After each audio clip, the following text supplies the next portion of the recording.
కనిపించేది డైరెక్ట్ అంతా కూడా అది మారేక్షని వాడికి తెలియదు. ఆ బెల్లదాన్ని చేస్తున్న తిందాలని నుంచి కూడా ఆకారం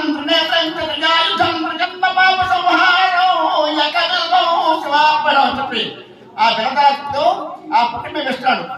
నమస్వాయ మంత్రాలు మంత్రం వింటే చాలండి, చెప్పకనే మంత్రం వింటే ఇప్పుడు వస్తుంది మహాస్వామి. అది వింటుంటే కొద్దికాలంలో విజయవాడ వదిలిపెట్టాడు. వదిలిపెట్టేవాడిని వైకుంఠంలో విష్ణు తీసుకుంటున్నాడు. ఎవరు భయపడుతున్నాడు. వీళ్ళు మహాశివరాత్రాలు జాగ్రత్త చేసి చక్కగా నన్ను నామస్మరణ చేసుకుంటూ నామస్మరణ విన్నారు అని చెప్పి విష్ణుని చెప్పారు. అంచేత ఎవరైతే వాళ్ళ ముందుకు వచ్చి చక్కగా కూర్చుని ఆ భగవంతుడు జనం చేసి ఓం నమఃశివాయ నమఃశివాయ ఓం నమఃశివాయ అని చెప్పి ఈ మంత్రాలు వింటారో, ఈ యొక్క పండుగ ఎవరైతే అర్పిస్తారో వారికందరికీ కూడా మా మొబైల్ వేస్తారు వారు మన గ్రామాలన్నీ కూడా చక్కగా చాలా చోట్ల పెట్టి మొత్తం దొంగలు దాకా బాలకొండ దాకా పెట్టే మహానుభావుడు. అదే పొద్దు నుంచి కూడా శివరామస్మరణ ఊరంతా కూడా